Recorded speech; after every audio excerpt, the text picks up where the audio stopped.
Kung balak mo nang mag-aral ng Korean language sa isang training center, huwag ka munang mag-enroll. Kahit may nakita ka ng training center na maraming followers, maraming likes o maraming passers. Dahil may isang pagkakamali na ginagawa ng maraming EPS aspirants na nagiging dahilan kung bakit nasasayang ang oras, pera at effort nila. At ang masaklap pa, yung iba nauuwi sa pagre-retake ng EPS topic exam.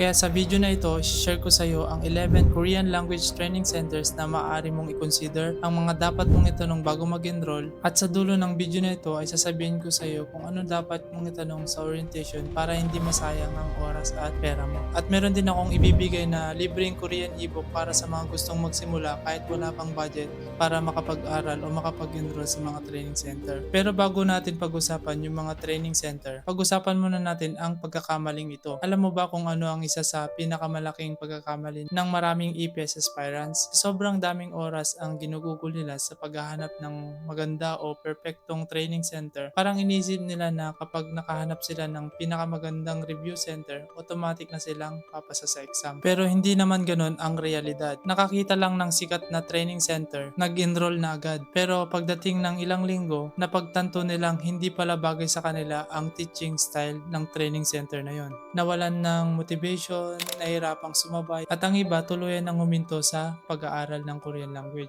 Pero ang totoo, walang training center na perpekto o maganda para sa lahat. Dahil magkakaiba tayo ng learning style, budget, schedule, at sitwasyon sa buhay. At may isang bagay akong napansin sa maraming EPS passers. Hindi sila pumasa dahil lang sa training center. Pumasa sila dahil kahit tapos na silang mag-aral sa training center, nag-aaral pa rin sila sa bahay o nagsi-self-study. Nakikinig pa rin sila ng mga Korean audio, nagme-memorize pa rin sila ng mga vocabularies nila, at nagpa-practice pa rin sila ng mga possible questions sa exam. Ang training center ay parang mapa, pero ikaw pa rin ang maglalakad papunta sa destinasyon. Kaya wag mong hanapin ang perfecto o napakagandang training center. Hanapin mo ang training center na tutulong sa iyo na maging consistent. Ngayon, tingnan natin ang ilang mga Korean language training centers na maaari mong i-consider. Pero gusto kong linawin na hindi ito ranking at hindi rin ito sponsored ng mga training center. At hindi rin ibig sabihin na may isang training center na mas magaling kaysa sa lahat. Ang goal ng video na ito ay tulungan kang makahanap ng training center na babagay sa iyong pangangailangan o learning style. Kung beginner ka pa lang o zero knowledge pa sa Korean language, maaari mong tignan o i-consider ang mga sumusunod na training center. Number 1, Munhwa Korean Language Tutorial Center. Number 2, Hankukmar Tutorial Center sa Bataan. Number 3, Alpha Seoul Korean Language Learning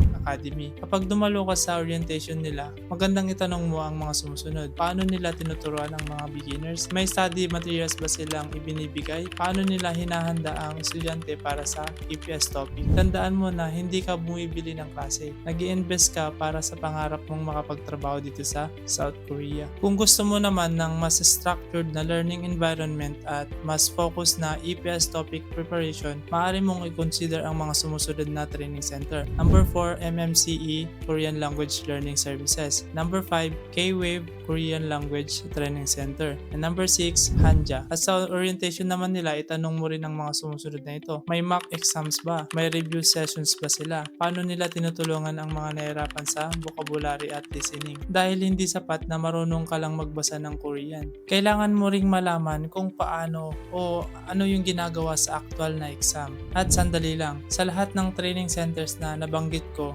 may isang tanong na kapag hindi mo na itanong sa orientation, possible magsasayang ka lang ng oras at pera mo dun. At sasabihin ko yan bago matapos ang video na ito. At narito pa ang iba pang training centers na maaari mong tingnan o i-consider. Number 7, Team Jologs Korean Language Center. And number 8, Victorious Korean Language Center. Number 9, Sekwang Korean Language Center. And number 10, Topic Gallery. And lastly, number 11, Jeonsa Hangugo. Ngayon, bago ka magdesisyong mag-enroll, gusto ko munang ibigay sa iyo ang simpleng 4-step filter na pwede mong gamitin bago ka mag-enroll sa mga training center. Una, pasok ba sa budget mo? Pangalawa, swak ba sa schedule mo? Pangatlo, bagay ba sa learning style mo? At pangapat, malinaw ba ang sistema nila sa pagtuturo? Kung hindi mo alam ang sagot sa mga tanong na yan, huwag ka munang mag-i-enroll. Kaya napakahalaga talaga na makadalo ka sa mga orientation. At ito na yung tanong na sinasabi ko kanina. Ano ang inaasahan ninyong gawin ng estudyante sa labas ng klase para mas mataas ang chance niyang pumasa sa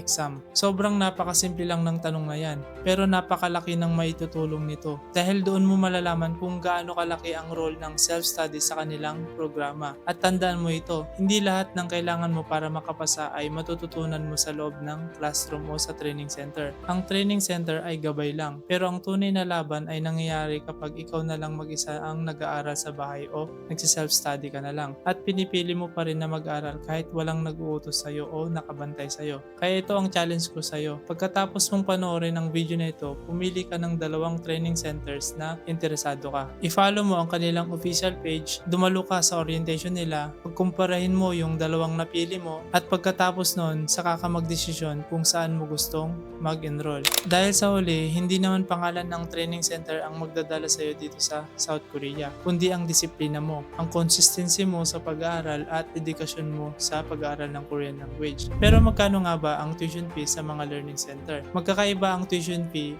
o enrollment fee, depende kasi yan sa center, branch, schedule at inclusions. Kaya sa orientation, hingin mo ang updated fee breakdown at kung ano ang kasama sa mga binabayaran mo. At kung hindi ako nagkakamali ay nag-range yan ng 6,000 to 9,000 pesos sa panahon ngayon. Kasi nung panahon namin, ang binayaran ko sa training center ay nasa 8,000 pesos. Hindi ko na lang alam ngayon kung magkano na yung binabayaran sa mga training center ngayon. Kaya ang pinaka-advice ko talaga sa'yo ay dumalo ka sa orientation nila at dun mo malalaman kung magkano yung tuition fee o enrollment fee. At gaya ng ipinangako ko sa'yo kanina, kung gusto mong makuha ang libreng Korean ebook reviewer ay nasa description lang yon. I-download mo na at gamitin mo bilang dagdag na reviewer para sa iyong pag-aaral. At kung gusto mong malaman kung ano mismo ang mga dapat mong i-review para mas mapataas ang chance mong makapasa sa APS topic exam, i-click mo ang video na ito at dito malalaman mo kung ano yung mga dapat mong i-review. So, thank you for watching at magkita na ulit tayo sa video na ito.